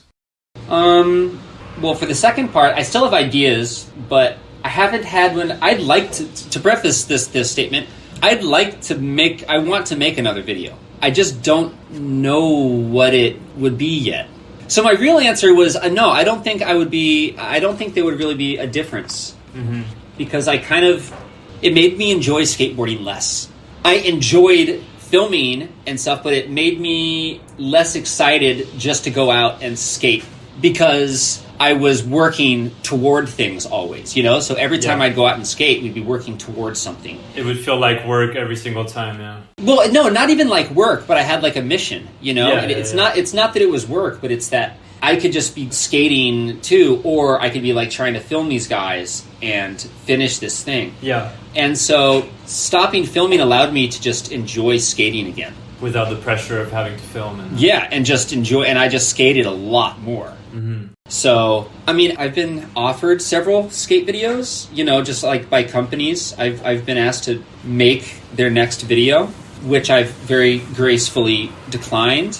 Were there some you hesitated for? Like you were like, this could be cool, or like, I wish there was one. Yeah. I mean, there was one, and who knows, maybe I will still. But I mean, I edited a skate footwear video. I mean, I think I filmed like a couple. I filmed a little bit of Kevin's part, but that was all stuff that was like left over from Spirit Quest, I think, basically. Okay. Or, you know, maybe there's a couple things, but I want to make another video. I just don't know what it would be because I have no interest in just making a skate video. Yeah, you know, it has to have a strong concept. I have no interest in you know, getting a depth lens and a VX and following and crouching at the bottom of a stair set. I have less than no interest. Sure. In that. It does not interest me whatsoever. And I have had various ideas, but I haven't had any compelling enough to propel me toward making another video again. Okay. Because I also don't quite want to just make a single standalone part of something, at least because I haven't thought of anything interesting enough to warrant its existence. But I feel the urge, but I don't have anywhere to put it yet because I haven't had the spark. Like with Spirit Quest, there was a spark, and I was like, oh, there's this. I really want to do this. Same with Tengu. Tengu, I had the spark. I mean, for Tengu, I was just filming. I would be, just mucking around anyway. But to get me to do one now, I just have to think of something That excites you a lot, yeah. that excites me a lot. And a few of the ideas that I've had, some of the things that would excite me are things that have been done before very well by others. Okay, yeah. So there's not much reason for me to do them. Mm-hmm. Like, I think it was Element, maybe? They did an edit, not a full, so-called feature length, but of skating on natural rock formations. Oh, that's right. Yeah, not too long ago, yeah. I saw that, yeah. Yeah, and which was... they did the idea of it, It's not the presentation of it that I would have made, certainly. Yeah. But its concept, and I guess no concept is still off the table. But that, I would love to make a video completely in nature. Oh, wow. Okay. Of natural spots. But that's quite an undertaking. Yeah. Oh my God. You'd have to go all over the world, and a few of the ideas that I have would be, let's say, challenging. Yeah, that's an understatement. It's an understatement. Yeah. That would be awesome, though. You're the person to do that. Yeah, well, I don't know if I am. There's a British filmmaker named Jim, I can't place his last name, which is doing him a disservice. He's done several really wonderful short videos that are all... They're not natural, spots per se, but they're out in the middle of nowhere, like a drainage ditch or a drain pipe. Oh, yeah. Okay. Or something well off, or something on the side of a dam, well in the middle of nowhere, where no one has certainly ever skated. Yeah. People don't generally go to. And he's made a series of short videos like those that I thought were all really wonderful. That'd be so something like that. Yeah. Do you know who I'm talking about? I don't think so. No, you said Jim, but I'm not sure. No, I don't think I. What's his name? From the UK? Jim. I believe Jim Craven. Jim Craven. Oh yeah, I've seen his name. He was at the Vladimir Jim Festival. Craven. Mm-hmm. He's made a series of videos that are all just spots so off the beaten path. Okay. Those were a really, really great series, and that's one of my favorite things in the past several years that I've seen. And so who knows? I don't know. Maybe you'll see something from me one day. Maybe not. The problem is my friends are all we're all 40 or close to it. Yeah. So I don't have that much time to dilly-dally around. I don't know how much more time I have here. Well, we'll see. We talked about Josh. He's still out there, still doing it. So yeah, Josh is still out there, but I guess the people he's still skating are 40 and 52. But I don't know if those guys are the ones that are going to be down to go muck around in the wilderness for maybe not months searching around. Maybe not. Okay. Yo, Beyond Boards. What's up? James Coleman here. How's it going, fellas? What's up, Quentin? What's up, Colin? First of all, Spirit Quest, my favorite. Such a groundbreaking game changer in skate videos altogether. And thanks for having me in there, Colin. Appreciate that. But okay, starting off making skate videos, and then you transitioned into music videos and big brand advertisements. I guess my question would be, in those three areas, what is your favorite that you created? Not really just the process of creating them, but the final product. Which one's your favorite as far as your top in skate videos, music video, and big brand advertisements? Let's hear it. Thanks for having me, y'all. Y'all have a great day, fellas. Peace out, man. Woo! That was one person who definitely did not need to announce his name. Hi, James. Miss you, man. Miss those days skating around with Carlos. Great times. I know you said you didn't watch your work after you... Yeah, I'm very critical of... I'm one of those annoying people who can kind of only see the faults in themselves and in the things that they make. But like I said, music videos, certainly, I love that Battles video. It's just so fun. Mm-hmm. It is so fun. But, you can't ever make... in terms of Spirit Quest especially is just such a time capsule for me. In that when I watch it, I couldn't watch it for the longest time because I could only see the process behind it and its frustrations. Yeah. But watching it and Tengu now, I think Spirit Quest, I guess, is probably the favorite thing I've made. Not because of its artistic merit or technical aspects or anything, but just because of the memories that it brings up.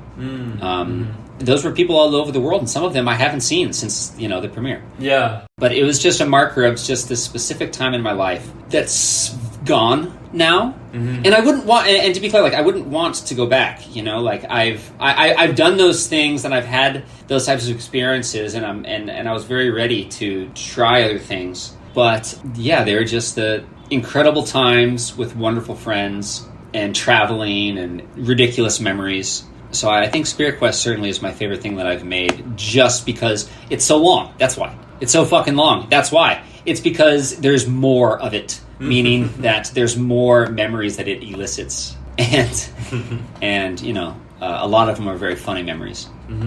Every clip is I will say, though, now that sometimes I have seen clips pop up here and there that I'll realize that I filmed, and I'll be like, I have no memory of this moment. Oh yeah, whatsoever. there's just so many. I'm sure it's. I have no memory of this moment. Yeah. But Spirit Quest, I remember pretty much the circumstances surrounding every single trick in there, and it was a special time. Yeah. I mean, when else? What other time period are you going to have that weird of a crew skating together? Are you going to have, and we were all that video, we were skating together. What video are you going to have Carlos Young, skating with Bobby Warist and Quim Cardona, and then Alex Fogt, my best friend from first grade? You know what I mean? What world Taylor is that? Yeah. When are you ever going to see that again? Exactly. And then people that are some of the best to ever fucking do it, real legends, but then skating just with random oddballs, but all equally on the same level as peers and having fun, with some people who just aren't technically good at skateboarding at all, but they're just fun to hang around. So they're on the squad, and yeah, when are you going to have Takahiro Morita skating with Quim Cardona? The thing is, they are already friends. They're good friends, But if you won't see videos with them both in it, people like that, you wouldn't know that they're friends. And that's why it's so great, Yeah. I mean, he made, I think the best part Quim's ever made, he did with Takahiro. But it's just all about the memories and the friendship. Okay, let's do this one. Hey, Colin, what's up? What's up, Colin Read, ladies and gentlemen. Ladies and gentlemen, dame y gospodo, Colin, when do you plan to leave America? I guess that depends on November, right? But no, I mean, my wife's working on getting her Italian citizenship. Okay. And when she does, the goal is to live in Europe, at least for some of the time. Is she from there, or did she grow up there? No, she's from Brazil. Okay. But from her dad's side, they're Italian. So I see, okay. So they're, it's been a years-long process, but hopefully eventually. Yeah. Where would you want to go if you went to Italy? If you moved tomorrow, where would you settle down? Well, I don't think we'd settle down in Italy. Okay. I'm not entirely sure. I like Amsterdam a lot, honestly. Yeah? Okay. It's a very livable place. It's really, really nice. But no, I'm not sure. Just the opportunity. Okay. My wife, I don't know. Where would you live? England, if they let me. But yeah, but that's not Europe anymore, technically. Probably the south of France or just northern Italy. Okay, she says the south of France or northern Italy. So yeah. Those are the places we'd be, which I wouldn't be bummed to be there. South of France in the summer is getting gnarly though. It's getting too warm now. Yeah. Well, we live in New York, so we're used to it. Yeah, that's true. That's very true. Yeah. And so, that question was from Nikola Racan from the Vlad Film Festival. He's a really great filmmaker himself. Yeah. Croatia also would be a great place to live. Oh, Wonderful, yeah. Beautiful place. Okay, let's do the very last one. Hey, Colin. It's Cole. I have 2 questions for you. So, first off, you may remember when we were working on the Converse Cons skateboarding and pitch black shoot, I called the rental house to give them the lighting specs that we needed in order to accomplish the shoot. And they pretty much just laughed in my face. So my question is, what projects do you have in mind that are just too out there, too crazy to work, or you just haven't been able to sell them to the right person yet? And you don't have to give away too much, but whatever you're willing to share. Second, what skateboarder was not in Spirit Quest that would be your dream to have had, and what animal would you pair them with, and why? Okay, we'll start with the second one. Okay. I wish my friend Clement Oladipo had been in it, and he filmed a ton of footage with me too. He filmed a bunch with me, but he asked if he could use it for a Killing Floor video. He was on that board company, the Killing Floor, and so he asked if he could use the footage for that.